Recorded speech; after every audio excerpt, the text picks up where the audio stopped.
Douglas Bickford here. It is 7:43 a.m. here at Klamath Falls, Oregon, my hometown, on the 9th of January 2022. I'm continuing on my journey to teach self-esteem out of this book right here, written by a doctor of psychology. Her name's Susanna McMahon. She got a PhD in psychology. She is a psychiatrist, a therapist, a counselor, many years. She's 73, lives in Madrid, Texas. I don't know if she's still practicing her profession or not, but in this book is how to attain a healthy mind. That's why it's called The Portable Therapist, and that's why she wrote the book, because we can all be our own therapist, okay? Because everybody, unless you're mentally ill, in need medication, you have it in yourself to have a healthy mind. And that's what she teaches in this book. But the very first concept in this book is to teach you how to attain self-esteem, okay? Because you can't have a healthy mind without self-esteem. Self-esteem is self-love, self-confidence, self-worth. It's how you feel about yourself inside, okay? And here is that very simple concept, and it comes from a psychiatrist. And it works because I did it. You look at yourself in the mirror, you say, I love you. Say, I love my inner child. I acknowledge I have an inner child. I'm going to nurture and take care of my inner child. I'm worthy to be loved and worthy to love. Less than 10 seconds, folks, will give you self-esteem on steroids. It works. I had none, zip, because I was emotionally, physically, and sexually abused by my parents when I was a little kid, okay? And there's billions of you out there that don't have self-esteem, and you don't even know it. I had no idea I didn't have it. And I've been married 4 times, 4 failed marriages, because of not having self-esteem. And that's because you can't love without it. You can't get love without it, and you cannot be content without self-esteem. Okay. And it all comes out of the book, and it's all true. And that's why I've had 4 failed marriages, because of no self-esteem. Because I couldn't love and I couldn't get love. Okay. Because without self-esteem, what we do as human beings, you will get somebody just like you that doesn't love themselves, and so you'll get exactly what you are. So you get somebody that won't love you. You can't love without it. They can't love without it. You know, whether it's a man or a woman. You get in these, and then the relationship becomes toxic. You become toxic to each other because each person is trying to fulfill their own needs. And when you have to have self-esteem before you can get in a healthy relationship. I left mine over 14 months ago. And I got in that relationship, my 4th marriage, because I had no self-esteem. I put an ad on Craigslist because I had no self-esteem, even though I had everything in Spokane, Washington, which was a thriving hot dog business, $35,000 in silver in a safe in my house. I was in front of the courthouse in Spokane for 9 years on a hot dog cart. 4 vehicles. I paid for had a 2001 Marlette, 3-bedroom, 2-bath, manufactured home in a beautiful park, Cascade manufactured home community in Spokane, Washington. I paid for that thing cash, okay? I had it all. But what I didn't have was self-esteem. But I didn't know I didn't have any self-esteem. I put an ad on Craigslist. I met this woman immediately. I married her after 3 weeks after meeting her. Didn't even know her. She told me all this horrendous stuff. One of the stories she told me the very first date was she had a threesome with her husband, brought home this blonde bimbo from the bar, and for a threesome, right? But she was bragging about how good the woman kissed, better than her husband. How the woman didn't want to have sex with the husband, just with her, because she was so gorgeous. And uh, how gorgeous this blonde bimbo was. That's what they did. She was married that guy 15 years. That's what she liked to do. I was looking for love.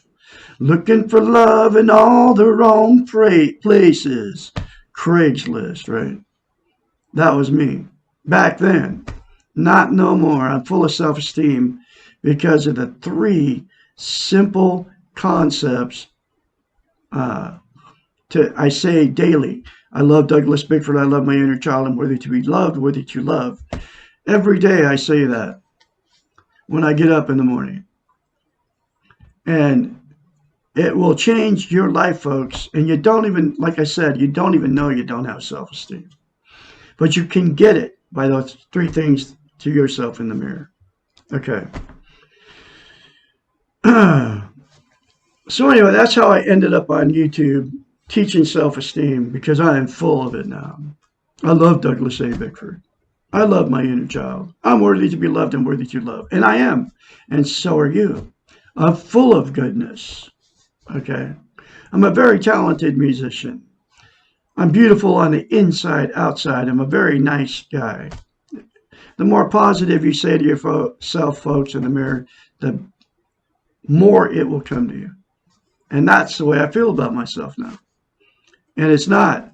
It's okay to take care of yourself and to love yourself, unlike what we're being told in the media. Now, every chapter talks about how we've been trained and taught. And this book was published in 1992,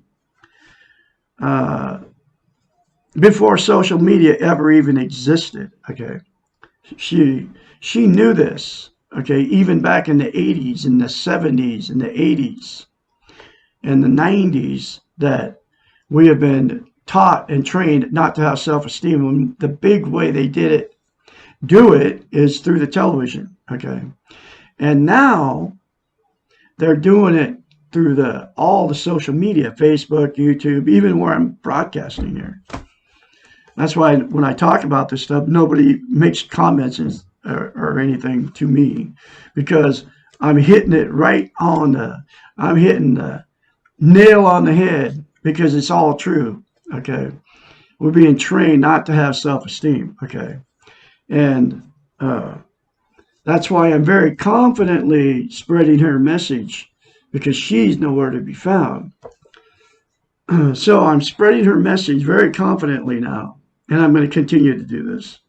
It's my life's mission to teach all of you out there self-esteem, because you don't even know you don't have it. It's terrible. You get in terrible relationships. You can't love or be loved. And you can't be content also. Content is inner peace. Content is you feel good about yourself, how you are, where you are, and what you are. Just the way you are. Okay? And there's only one thing that will make you content, give you internal peace, and that's to attain self-esteem.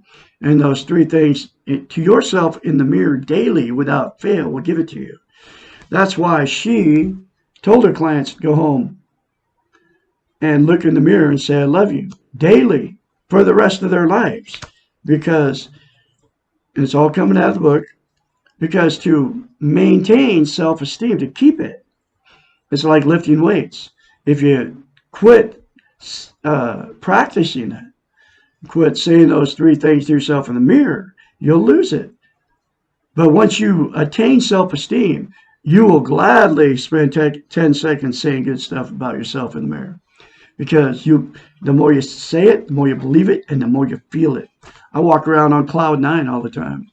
And you'll feel it when you get around total strangers. I kid you not. Once you attain self-esteem, you'll be like, it's called a natural high. You'll be more talkative. It's almost like you're on, like when you drink alcohol, you get that warm, fuzzy feeling. It's almost like that when you get around people, when you attain self-esteem. You can feel it. It's like, but there's no side effects. It's a natural high. Okay. I get it all the time because I believe that that's the main reason we're here is to have social interaction with other human beings. Okay. So I'm teaching the this all her concepts. I'm the absolute only one doing it on the internet, YouTube. I'm on TV. You never hear the word self-esteem. It's like a taboo subject. You got to wonder why, right? But I believe it's because they don't want us to have self-esteem. I'm talking about the governments of the world here, because the people that don't have self-esteem get yourself in many messes. You use prescription pills. It's like you have to have your doctor prescribe you anxiety medication, which is an unnecessary thing. Okay, because people with anxiety are living in the future in before something that they're worried about what's going to happen to them in the future, and you can't do nothing about what's coming in the future. You might die, and you just can't control it, right? And then depression, they got depression medication. So they have anxiety medication for living in the future, which you can't control. And they give you depression medication for living in the past in guilt. Because if you live in the past, you live in guilt. I should have did this, I should have did that, but you have no control over it. So then they give you antidepressants, because when you think about trying to do stuff in the past that you could have done and should have done, right? But you can't do anything about it. So then you get depressed. That's why your doctor comes up with depression medication, right? Xanax, Wellbutrin, all those. I know people that live in the future in anxiety, and they're on medication for it, and it's an unnecessary medication. But that's just one of the reasons they've taken away our self-esteem. They don't want us to have self-esteem, because once you attain self-esteem, here's what you'll do. You will, I say to myself, I will not live in the past in guilt. I will not live in the future in anxiety. I say it every day to myself. I will live in the now, because that's all we have. And that's just a little bit of what I've learned out of this book. Okay. But the big thing is I've learned self-esteem by the 3 things in the mirror, and then going through this book one chapter at a time, which I've been doing and which I'm going to do today. And I will do the next chapter. But before I do that, people, you can't be content without self-esteem, self-love, self-confidence, self-worth, right? So what people use is drugs, alcohol, sex, TV, food, religion, another person, material possessions, or money. 9 things to try to be content, right? We'll start with drugs, and you can include caffeine and nicotine.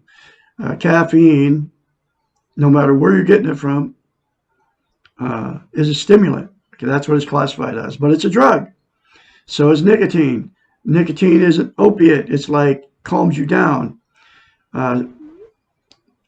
Caffeine revs you up. That's why you have a cup of coffee when you get up in the morning.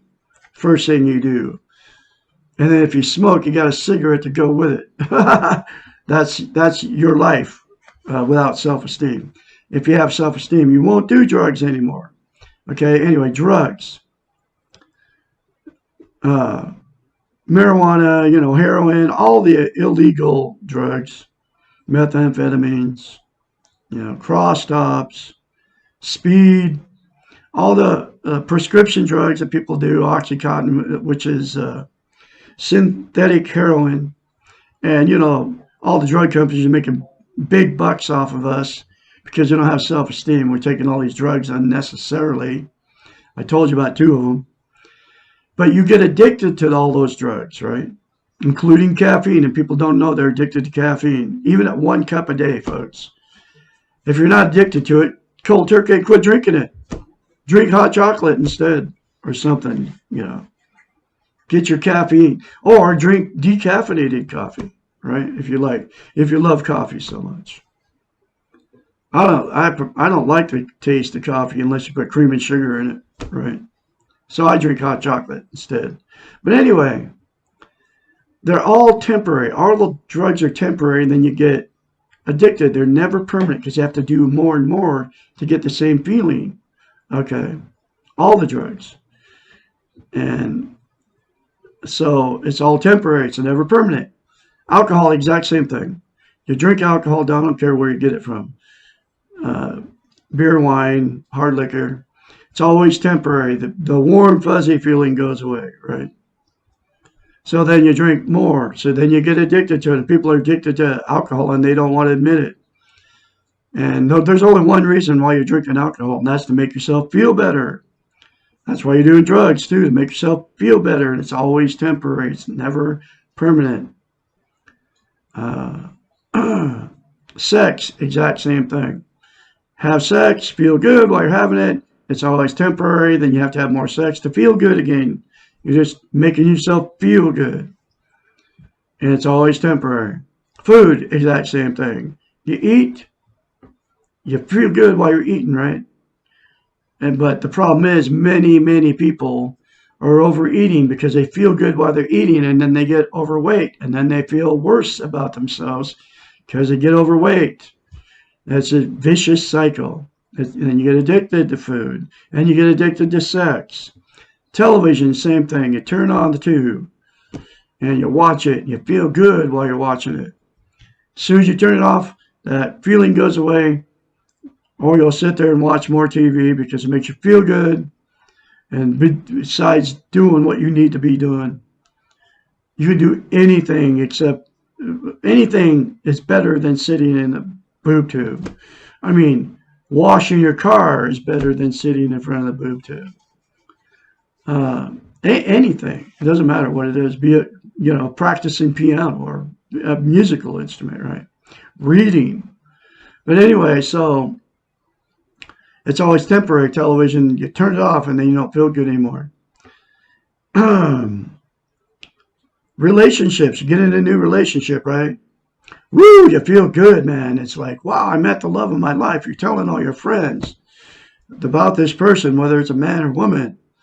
I love her. I love him. We're going to be together forever. But, I can't wait. You can't wait to be with them. You like call them at 3 o'clock in the morning because it feels good. You met the love of your life. You're telling people, we were meant to be. God got us together. We were supposed to be together. We're soulmates. And you go on and on while you're in that, they call it the honeymoon mode, right? You feel good. And then that feeling always goes away. And then you end up, it all goes bad. Even the sex goes bad. Okay. Then you end up split up, or you end up divorced, or you end up staying in a toxic relationship for many years. People do that too because you don't want to be a failure. But the bottom line is the good feeling will never last. It's never permanent. Same thing with material possessions. You get a new car, man. You're all excited. You're all telling your friends, dude, check out my new ride. Or you get a different car. Or you get something used. It doesn't even matter what it is. Material possessions, all the same thing. Makes you feel good. And that good feeling always goes away. Houses, boats, cars, furniture, clothes, shoes. You go to a thrift store, you buy a bunch of junk you don't need because it's cheap at a thrift store. It makes you feel good. Wow, I bought that for $2. And then you tell your friends, look what I bought for $2. No matter what it is. Then you get it home, you put it in a closet, you never see the stuff again. That's how hoarders became hoarders. They don't feel good about themselves. You've seen that show, right, on television. It's sad, man. It's terribly sad. But people hoard. You don't even have to be like that show. You can have 100 pairs of shoes in your closet, 100 jackets, 100 pairs of pants, dresses. It doesn't matter. And they got boxes full of stuff. And that's what people do. And the good feeling goes away. You acquire it, and then the good feeling never lasts. It's never permanent. Money, exact same thing. Get money, feels good when you get it, and then it never lasts. I don't care how much money you get. Okay. You put it in the bank, you blow it, you buy a house with it if you're smart. A lot of people blow it and gamble it away when if they get a bunch of money. Trying to make more money, right? It happened to me. I got 143,000 bucks. First thing I bought was my house. And then I bought all my toys, and they're just toys. I don't get any of my happiness from any of the stuff I have. I mean, I have fun. I got a beautiful 2-story, 1,400 square foot house in the Mills Edition in Klamath Falls, Oregon. I paid cash for it. I am like, woo! But when I first got the money, I was like, wow! But that feeling goes away. But I ended up doing, because I had self-esteem, when I got that money, I did really good things with it. I invested it in my house, and then I invested it in all my toys, which are, I bought stuff that's worth money, cars that are worth money, way more than what I paid for them. And they will continue to increase in value. One of them was a Harley. You can never go wrong by buying a Harley unless you buy a Sportster. They're not worth anything. They won't increase in value, but Harleys will always increase in value. And then I bought a GMC 64 GMC pickup, that has 106,000 miles on it. Man, that's a no-brainer. That thing is, I paid 4,500 bucks for it. It's probably worth about $7 right now, just the way it sits. That's what I do with my money. And I continue to invest in my house. Okay. Anyway, that's money. That's always, and I don't get my happiness. I'm content because I have self-esteem now. And I don't get my happiness from external things. All those things that I just told you, the 9 things, are externals. They'll never make you content. Never. Okay. You've all been there. You've all done it. We've all done it. I used to use the 9 things to try to be content. And it never works. It'll never give you internal peace. The absolute only thing that will is attaining self-esteem, which is the 3 things to yourself in the mirror daily without fail for the rest of your life. For sure it works. Okay. And I'm going to continue to confidently spread her message out of this book. And before I get into the next chapter, the thing about mirror therapy, right? Here's why it's so powerful and why it works and why she told her clients to do it. You can't lie to yourself in the mirror, okay? You can very easily, you all do it, okay? I used to do the same thing. When you get in front of the mirror in the morning, male or female, right? You criticize yourself because we're all imperfect. We get all age. I just turned 66. We all get wrinkles. We all, we're not perfect. Unlike what the TV tries to tell you, show you, okay? We are all imperfect. That's the way it is. That's life. That's the reality of ourselves, okay? So get in front of the mirror and you can very easily say bad things about yourself because that's the way you feel about yourself, because you're not lying to yourself in the mirror because that's the way you feel. But I tell you to say something good about yourself and you cringe and you want to call me names because I tell you to say I love you in the mirror and I'm worthy to, you're worthy to be loved and worthy to love. I tell you to say that to yourself in the mirror and you cringe and you want to call me names, like I said, because you don't believe it about yourself, okay? Because you cannot lie to yourself in the mirror, and that's why you can't say good things to yourself in the mirror, but you can very easily say bad things about yourself because that's the way you feel about yourself. You don't love yourself, folks, but you can all love yourself by forcing yourself to say those 3 things to yourself in the mirror and any other positive things you want to say to yourself in the mirror. Saying it every day instead of saying bad things about yourself. So you will have to force yourself to do it, folks. It'll seem very strange if you do it. It'll seem very strange the very first time you do it. But the more you do it, the more you'll believe it, okay? And the more you'll feel it, man. You will feel something different when you go out in front of total strangers. I kid you not. If you do it and you keep doing it. All right? Anyway, here's the next chapter. When do I know that it is time to leave the relationship? The word dysfunction, when used in the relationship context, literally means that the relationship is not working. I left mine after 3.5 years because this woman was going to kill a third cat. She killed 2 of my cats, and I let her do it because I had no self-esteem. But I could never say no to this woman for 3.5 years. And she threatened to kill a third cat, and it woke me up. Okay, and I was like, she'll do it. She will kill him. His name's Bullseye. He's alive and kicking today because I left her 14 months ago, pushing 15 months ago now. It was a dysfunctional relationship from day one, and I knew after 2 months that there was something wrong with it, but I had no idea. I didn't have any self-esteem. I had no idea what it was until I got this book. It was dysfunctional, and she didn't have self-esteem, and I didn't have self-esteem. So we became toxic to each other, just like the book says, without self-esteem. I had no idea. There are large degrees of difference among dysfunctional relationships. Sometimes a relationship that is stale or boring may feel dysfunctional. External stressors can also feel dysfunctional when they create unusual, unfamiliar patterns of behavior. Almost all relationships go through periods of being less functional than usual. These normal patterns in most relationships need to be contrasted with the severely dysfunctional relationships. That's what I was in. All 4 of my marriages was always like that. The latter are the ones which involve abuse, addiction, physical or emotional destructiveness, or harm to the involved members. When the potential for abuse or serious harm is high, the victim needs to leave the relationship as quickly as possible.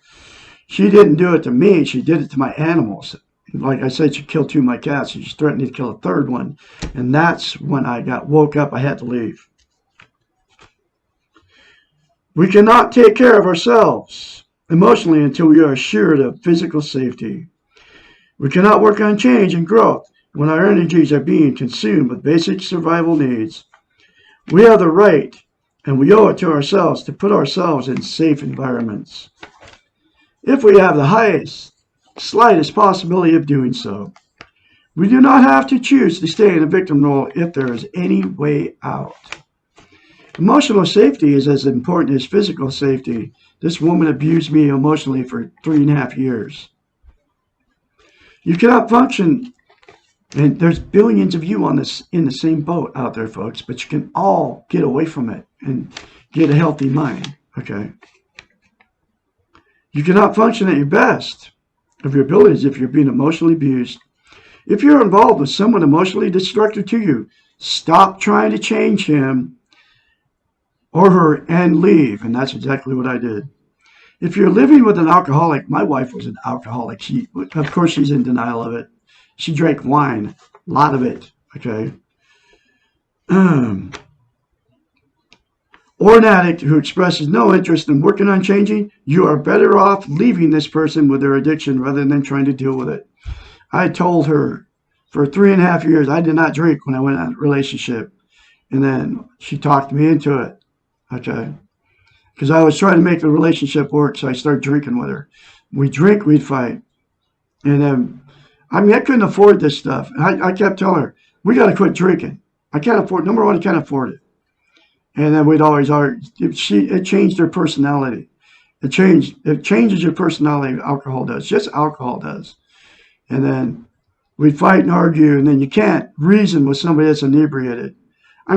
Cops got called one time because we got in this big blowout. Okay.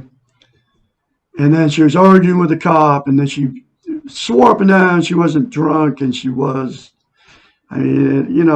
That's what. Anyway, I just left. But it took her to threaten to kill a third cat to wake me up to what I'd married, because I begged and pleaded with her to quit drinking, and she would never. If you have a problem, you have a problem with it, so you go ahead and quit drinking. That's what she told me. And you are all living in the same thing if you're living with an alcoholic or a drug addict or anybody that's emotionally or physically abusing you, right?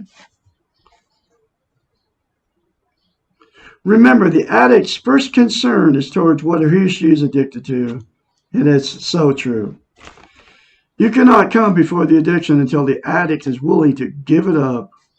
The success of an intervention process, tough love, with a dysfunctional family always involves the fact that the addict must choose between the addiction and the partner or family members. She chose her alcohol over me, okay, because she wouldn't quit drinking.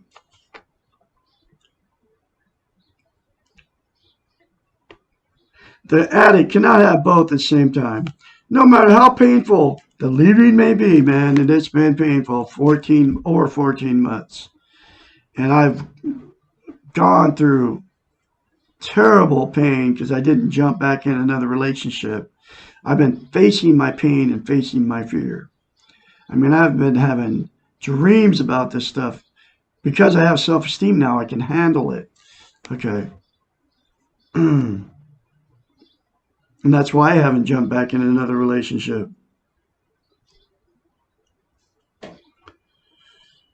No matter how painful the leaving may be, in the long run, there will be less pain than staying in a hopeless situation. You have the responsibility toward yourself and your vulnerable children to remove yourselves from an abusive environment. Remember, safety ranks as primary need for humans and animals, man. I had to get my animals out of there. I took my 3 cats. I left everything I owned because of it. It is more basic than sleep or food or sex. Do not allow yourself to remain in an unsafe environment if there are any means of escape. You do not deserve to be in danger. What about other relationships, the ones where there is no danger but they are functioning well? What about being bored or unhappy with a relationship? How do you know if and when to leave these cases? A good rule here is to make no quick or rash decisions. Take some time, get some help. Think about the things that you feel you are missing from the relationship and work on the ones that you can take care of by yourself. If you lack self-esteem, you may be placing unreasonable demands upon your partner and the relationship. If you have illusions and unrealistic expectations about what the relationship can do for you, you need to focus on these things and change them. Do not leave a relationship because you're bored or unhappy without trying to change yourself. No relationship can always make you happy or stimulated. No relationship can do for you what you're not willing to do for yourself first. If you do leave and do not work on your self-esteem, you will just take all the garbage with you and will cause rot in your succeeding relationships. Remember that self-esteem is not a relationship issue, but an individual decision. You learn and practice self-esteem for yourself before you practice social interest. The relationship cannot make you healthy. You can only make yourself healthy. And that's exactly what I did. 14 months, over 14 months out of a toxic relationship. I have self-esteem now, so the next person I get in a relationship with will be a healthy one. And I will refuse to be in a toxic relationship ever again. Okay? That's why this book is so important, folks. You need to get it. It's in the video description. Every video I put up has it. Very cheap, between $5 and $15. Get the book, read it. Okay? This is my 4th time going through the book. And that's why I'm teaching self-esteem on YouTube. Because nobody's doing it. Too many relationships fail unnecessarily because one or both partners are involved in the weak ego and expect their needs to be met from externals. The 9 things, folks. That's what going to the bar is. You know, going drinking with your wife, right? And then you start flirting with people. The wife will do it or the man will do it at a bar. There are meat markets full of people that are unhappy, not content, drinking. And that's why relationships get destroyed, because like my wife brought home, was hanging out at the bars with her husband. that's always bad, and then they brought home some blonde woman to have sex with her, right?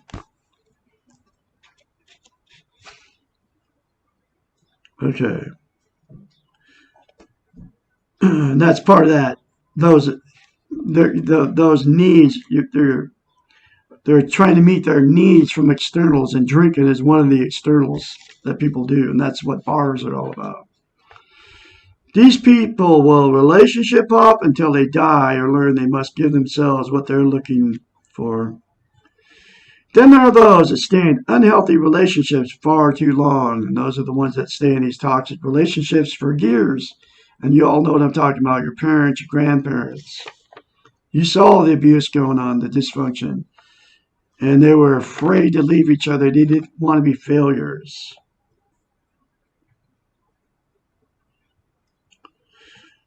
These are usually codependents who are caught up in the I can change the other cycle.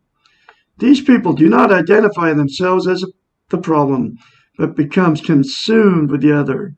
They need to be needed to people please, to caretake. Again, they are looking for something outside of themselves to change. Remember, you cannot control anything outside of yourself, and you cannot change anyone but yourself. If you cannot learn and practice self-esteem in the relationship, leave the relationship. If for any reason that is out of your control, you cannot be who you are in the relationship, leave the relationship. Try to leave without blame and recognize your own part in the sick cycle and take care of yourself. Do not make yourself a hostage to a sick relationship. You stay in a relationship that you're physically and emotionally safe in and that allows you to change and work on yourself. You stay when you can work on your own needs and wants, and the relationship allows you these freedoms. You stay in a relationship that are going through tough times that are short term or they're not due to the relationship itself. You stay when you can see that change is possible, not unrealistic. You stay until you know that you have done the best you can do and the relationship remains dysfunctional. In other words, you stay until you can leave with a clear conscience. You can leave and still feel good about yourself. You stay until you can leave with love. Anyway, there is another important chapter for you folks. This is like a huge important because there's billions of you on the planet in these toxic relationships. You're stuck, but you can all change it for yourself by saying the 3 things to yourself in the mirror daily, getting this book, reading it. I can be your mentor when your change starts happening. 458, 232-5238. It's my phone number. Call me anytime, day or night. Remember, you're good. You will leave good. You were born good into goodness. You will leave in goodness if you accept the fact that you are all good, which you are. And I'll have another chapter for you tomorrow, which will be How Can I Fall Out of Love? And y'all have a great day out there. And I'll talk to you tomorrow.